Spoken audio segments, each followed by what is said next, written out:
"I am Emily Lopez," and I was still rubbing the sting on my cheek when the lawyer leaned forward and looked straight at my mother.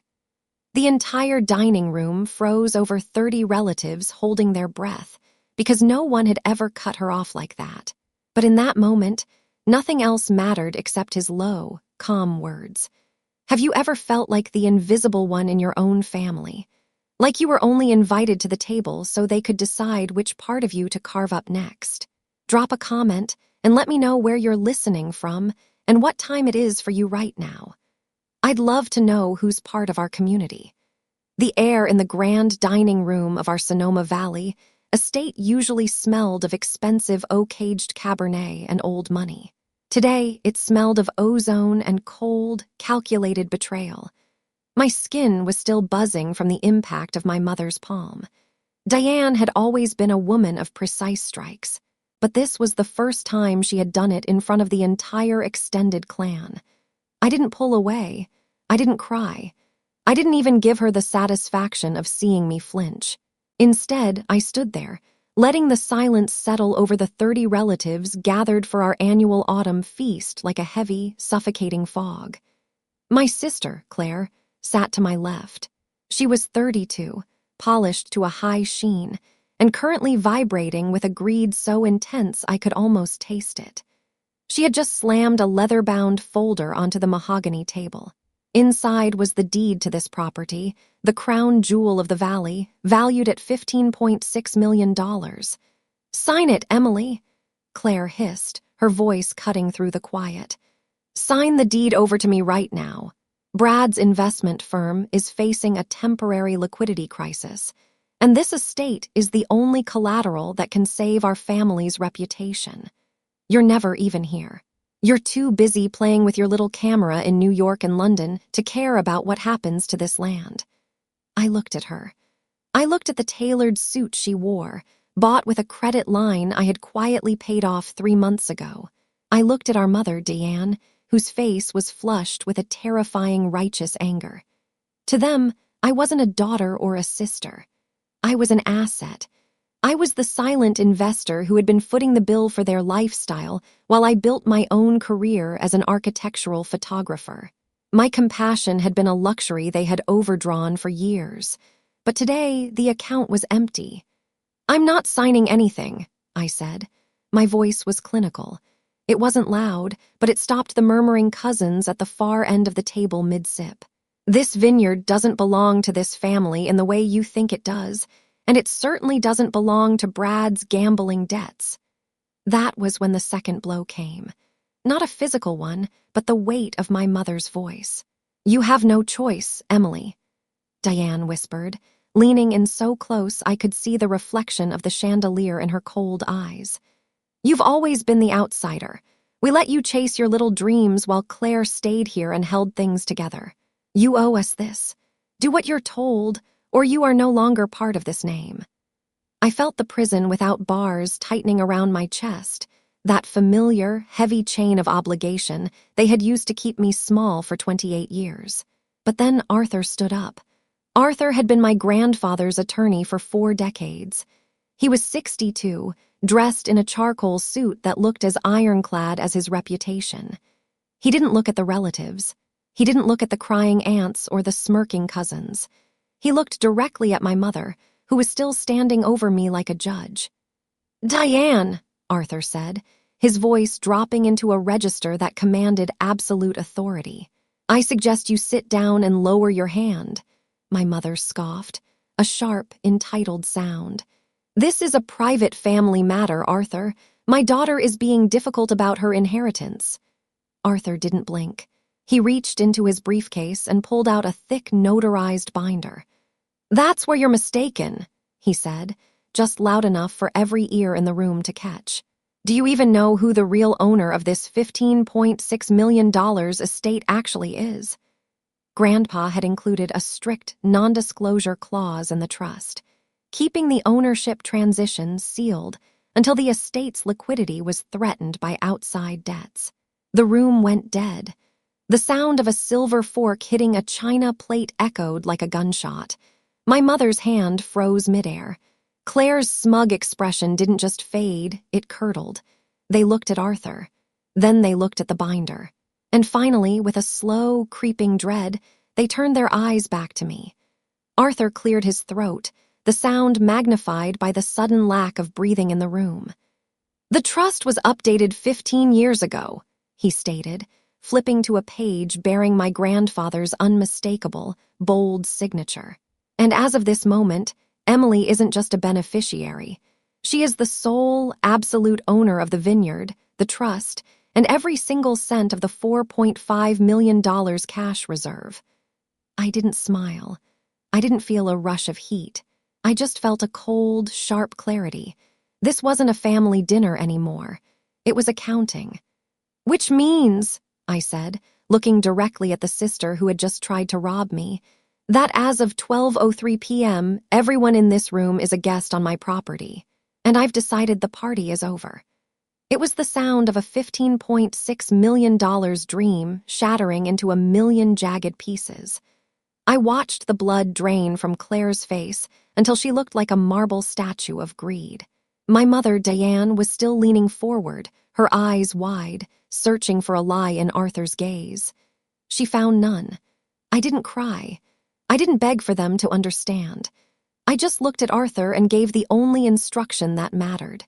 "Arthur, the corporate accounts and the estate-funded credit lines, the ones tied to the Vineyard's cash reserve, I want them frozen immediately. That includes the supplementary cards issued to Claire and Brad." Claire finally found her voice, but it was shrill, desperate. "You can't do that. Emily, Brad has payments due on the investment portfolio by Monday. You'll ruin us." I stood up, adjusting my blazer. The movement was slow, deliberate. "I'm not ruining you, Claire. I'm just stopping the subscription. I've been the silent investor in your version of family for too long, and I've decided not to renew." People often wonder why I stayed silent for so long, why I allowed them to treat me like a backup plan while I quietly funded their failures. It was the invisible chain of the survivor. I grew up in a house where my only value was my utility. I learned to be the fixer, the one who didn't make noise because noise was dangerous. I was living in a prison without bars, where the walls were built of guilt and the bars were made of family duty. For 28 years, I was just trying to survive their expectations, hoping that if I gave enough, maybe one day I would finally belong. But standing there, I realized that you can never give enough to people who only see you as a resource. I walked past the 30 relatives who were now whispering in terrified tones. I didn't head for the front door. I went to the small display case in the library. Inside was a vintage camera lens, an original glass piece that had belonged to my father. It was the only thing in this house that wasn't a transaction. I felt the cold weight of the metal in my hand, a tangible piece of a legacy they hadn't managed to sell yet. "What are you doing?" my mother shouted, her voice trembling with a mixture of fear and entitlement. "You can't just walk out. We have to fix this. We have to talk about Brad's debts." I turned at the doorway, the lens tucked safely into my bag. I didn't feel anger. I felt a clinical, sharp clarity. "There's nothing left to fix, Diane. This isn't a breakdown. It's a balance sheet, and the balance is 0. I walked out into the Sonoma fog, the gravel of the driveway crunching under my boots, the first sound of a freedom that had cost me 28 years of silence. Behind me, I could hear the shouting start, the frantic calls to bankers, the beginning of a collapse that had been inevitable from the moment they decided my worth was something they could negotiate. I got into my car, the silence of the cabin wrapping around me like a shield. I didn't look back. I didn't have to. The accounting had officially begun. Now, before I tell you what was in that ledger, I need you to understand something. What Arthur and I found next wasn't just about money. It was about a pattern of betrayal so deep it rewrote everything I thought I knew about my own family. Stay with me. Arthur met me at a quiet bistro in downtown Healdsburg an hour later. The air was clear here, away from the toxic fumes of the estate. He placed a heavy black ledger on the table. He told me that while they thought I was just lucky, luck didn't pay the property taxes for the last 36 months. I did. I opened the ledger and the numbers were staggering.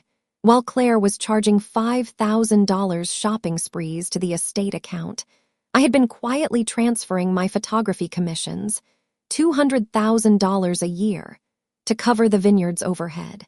My family hadn't been managing the estate. They had been cannibalizing it. For 3 years, I had been the silent architect of their survival, paying for the very ground they stood on while they spat on my name. I sat back, the realization chilling me. I wondered why I did it for so long. It was because in my family, cruelty had been normalized. When a mother treats her child as an interest-bearing account for decades, you stop seeing the abuse for what it is. You start seeing it as the cost of entry. Diane didn't hate me because I was a failure. She hated me because I was the only part of her life she couldn't fully liquidate. In her world, love was a commodity. And since I was the one producing the value, I was the one she had to keep under her thumb. It was the trap of normalized cruelty. In families like mine, the predators don't see themselves as villains. They see themselves as entitled managers of your labor. They aren't shocked by their own greed. They are genuinely offended that the utility is no longer functional. Arthur prompted me to look at the maintenance line. I saw it.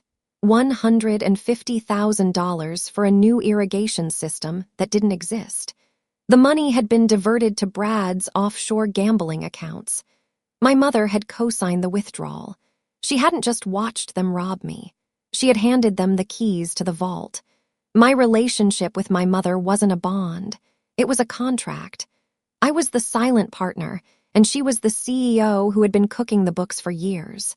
I had been paying for a seat at a table where I was actually on the menu.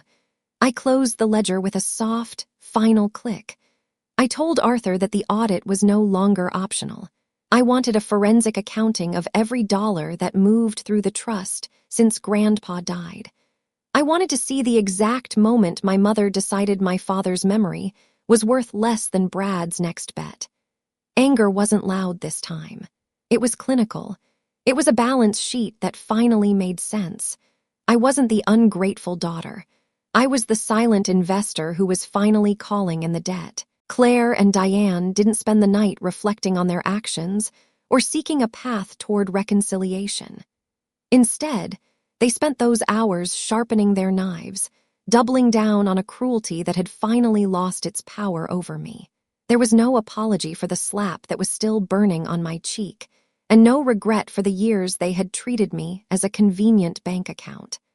By the time the morning fog began to lift off the Sonoma Valley vines, Claire had already launched a full-scale character assassination on social media. She used her influence to post public lies about my architectural photography business, weaving a twisted narrative that I had stolen the estate through elder abuse and manipulation. In her digital world, I was the predator who had preyed on our grandfather in his final days, while she was the noble protector trying to save the family legacy from a greedy outsider. I watched the comments roll in from people who didn't know the truth. Clients, colleagues, and total strangers, all judging a career I had built with my own hands. Anger wasn't loud this time. It was clinical. I looked at the screen and realized that Claire wasn't shocked by what she had done. She was simply outraged that I had stopped playing along with her game. The escalation didn't stop with public smears. At exactly 2 o'clock in the morning, my phone buzzed with a final, desperate ultimatum from Diane. It was a text designed to cut deeper than any physical blow. She wrote, "If you don't sign that deed over to Claire by Friday, don't bother coming to my funeral." It was the ultimate narcissistic move, weaponizing her own mortality to force my hand and guilt me back into the prison without bars she had kept me in for 28 years.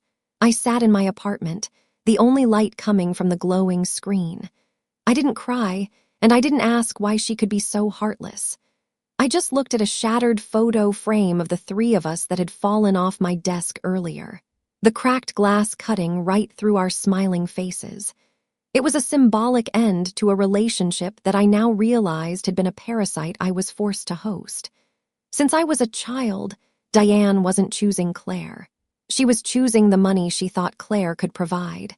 My compassion had been a luxury they had overdrawn for too long. They thought this was still a family dispute they could win with threats and tears. But they were wrong. This wasn't a breakdown. It was a balance sheet. And as the clock ticked toward Friday, I realized they were no longer just ungrateful relatives. They were liabilities I needed to liquidate. I didn't answer a single message. I went back to my spreadsheet and began preparing for the professional escalation they never saw coming. You're probably wondering, what does a woman do when her own family tries to bury her? She stops defending. She starts building a case. Here's exactly what happened next. The office atmosphere at Arthur's firm was the exact opposite of the chaotic, wine-soaked aggression of the Sonoma estate. It smelled of old leather, high-grade stationery, and the quiet, heavy weight of a fountain pen that was about to change everything. I sat across from Arthur, watching the sunlight glint off the dust motes in the air. I wasn't defending myself anymore. I was moving from a position of emotional defense to a systematic legal offense. Arthur slid 3 documents across his oak desk. They were formal eviction notices. For years, my core family had treated the guest cottages on the $15.6 million Vineyard like their personal rent-free resorts. Claire had a cottage for her creative retreats, and Brad used another to host his high-stakes poker buddies. They had been occupying my land while calling me an ungrateful outsider. I picked up the fountain pen. Its cold metallic weight felt solid in my hand, a tool of precision. I didn't hesitate. I signed each notice with a hand that didn't shake. One signature for Claire, one for Brad, one for the distant cousins who had cheered when my mother slapped me. I wasn't just signing papers. I was clearing the pests from my inheritance. "Give them 30 days, I told Arthur. My voice was as level as a ledger line. "If they aren't out by the 31st day, involve the sheriff's department. No exceptions, no extensions." Next, we initiated the forensic audit of the Vineyard's trust fund. I had suspected for months that the temporary liquidity crisis Claire mentioned was actually code for something much more criminal. As the numbers began to pull back the curtain, the stench of embezzlement became impossible to ignore. We found signs of massive cash withdrawals, hundreds of thousands of dollars funneled through shell companies, all leading back to Brad and Claire. They hadn't just been living off me. They had been cannibalizing the future of the estate to fund a gambling addiction that had finally run out of luck. My compassion had been the luxury they had overdrawn for years. But now I was the one doing the math. This wasn't a family drama anymore. It was a criminal investigation. I watched Arthur make notes in the margins of the audit report, his face grim. Every number was a bullet. Every missing dollar was a reason never to look back. Inside the office, my laptop glowed with a different kind of sunrise, the kind made of facts, numbers, and quiet retribution. Claire and Diane were waiting for a breakdown, but all they were going to get was a court date. Arthur pulled one final document from the audit folder, his face set in a line of grim professionalism. It was the kill shot we had been looking for, the piece of evidence that moved this from a family dispute to a federal crime. He laid out a loan agreement for $4,500,000, a high-interest debt secured directly against the Vineyard land. I looked at the signature at the bottom. It was my grandfather's bold, elegant script, but the date was stamped 3 days after he had fallen into his final coma. Diane and Claire hadn't just been skimming the trust. They had forged a dead man's signature to leverage my future. They weren't just ungrateful. They were criminals who had treated Grandpa's legacy as a blank check. But the audit revealed a betrayal that cut even deeper than the $4,500,000. Tucked behind the loan documents, I found a series of private sales receipts from a high-end antique dealer in San Francisco. My breath hitched, the clinical clarity in my mind flickering for just a second. Diane had sold my father's original vintage camera collection, the only tangible connection I had left to him. I stared at the numbers on the receipt. $12,000, That was the price of my father's memory. I looked at the corresponding bank transfer and saw exactly where the money went. Claire's sorority dues and a membership initiation fee for her social club. They had liquidated my soul to pay for a social status that was as hollow as their hearts. My father's cameras, the glass and metal I had touched 1,000 times to feel close to him, had been traded for a week of parties and a silk sash. This wasn't a family dynamic. It was a systematic liquidation of everything I valued. I stared at the realization that I wasn't just the silent investor in their version of family. I was the collateral they had been burning to keep themselves warm. They weren't shocked by what they had done. They were only shocked that I had finally audited the truth. I looked at Arthur and pushed the receipts back toward him. My voice didn't shake. It was the sound of a closing door. Add the forgery and the theft of personal property to the criminal complaint. I am no longer looking for an apology or an explanation. I am looking for a total settlement of the debt. The prison without bars had finally dissolved. You can't feel guilty for evicting people who have already stolen your father's ghost. This wasn't a breakdown. It was the final entry on a balance sheet that had been written in blood and betrayal for 28 years. And the balance was finally coming due. 30 days later, I stood behind my own gates. What happened next was something I want you to picture clearly, because this is the moment everything they built finally collapsed. The iron gates of the Sonoma estate felt heavier than usual as I stood behind them watching a dust-covered SUV pull up to the entrance. Diane and Claire emerged, but they weren't the polished socialites who had mocked me at the dinner table 30 days ago. Their designer clothes were wrinkled, and their eyes were raw and red from what I assumed were hours of frantic, useless crying. "Emily, open the gate," Diane shouted, her voice thin and cracking against the quiet of the valley. She gripped the bars, her knuckles white. "The bank is at our house in Marin. They've served us with a foreclosure notice. They're taking everything. You have to talk to Arthur. Tell them it was a misunderstanding. Please, I'm your mother." I didn't move. I didn't reach for the remote to let them in. I just looked at them through the heavy iron bars. I realized in that moment that their power had always been a carefully constructed illusion. For years, Claire had walked through this world with the arrogance of a queen, and Diane had ruled our family with the authority of a judge. But it was an empty wallet power illusion. Their status wasn't built on character, intelligence, or even their own hard work. It was a luxury they had leased using my bank account as collateral. The moment I stopped paying the bill, the mask didn't just slip. It shattered. They weren't powerful people facing a crisis. They were empty vessels who had lost their only source of fuel. Without my money to prop up their vanity, they didn't know how to be human.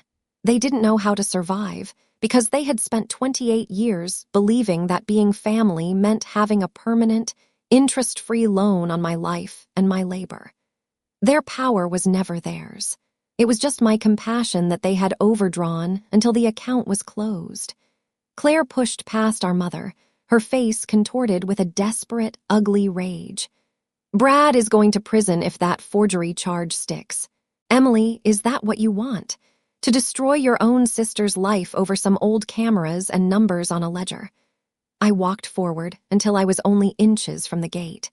I reached into my bag and pulled out 2 thick envelopes. I slid them through the bars, letting them fall to the dusty ground at their feet. "Inside the first one is the final eviction notice for the guest cottages," I said. My voice was clinical, as cold as the morning fog. "Inside the second is a copy of the criminal complaint Arthur filed this morning for the $4,500,000 forged loan and the theft of my personal property." Diane let out a low, animal wail, sinking to her knees in the gravel. "How can you be so cruel? Where's your heart? Where your blood?" I met her eyes. The same eyes that had watched me work double shifts to pay for my own existence while she sold my father's memories to pay for a social club. "You taught me that blood is just another word for collateral, Diane," I said. "I already gave you 28 years of mercy. I checked my inventory this morning. I'm out of stock." I turned my back on them and walked toward the main house. Behind me, I heard the sound of the electric lock engaging with a heavy, final click. They were still screaming, still pleading, but I didn't hear them anymore. They were no longer part of the balance sheet. They were just noise in the distance. The legal battle ended with the clinical finality of a closing ledger. Their suburban home in Marin County was sold at auction to restore the trust funds they had bled dry, and justice was finally served as they faced the legal consequences of their forgery. I stood in the vineyard at dawn, my camera capturing the first golden light over the grapes Grandpa had left to me. I opened my laptop, saw a long, desperate message from Claire, and hit delete without reading a single word. Peace is finally quiet. I placed Dad's recovered camera lens on Grandpa's old desk. 2 legacies, finally safe and honored. If you believe that your personal identity matters more than the approval of toxic people, hit that share button to spread this message. Would you have given them a second chance? Or was this harvest exactly what they deserved? Let me know in the comments.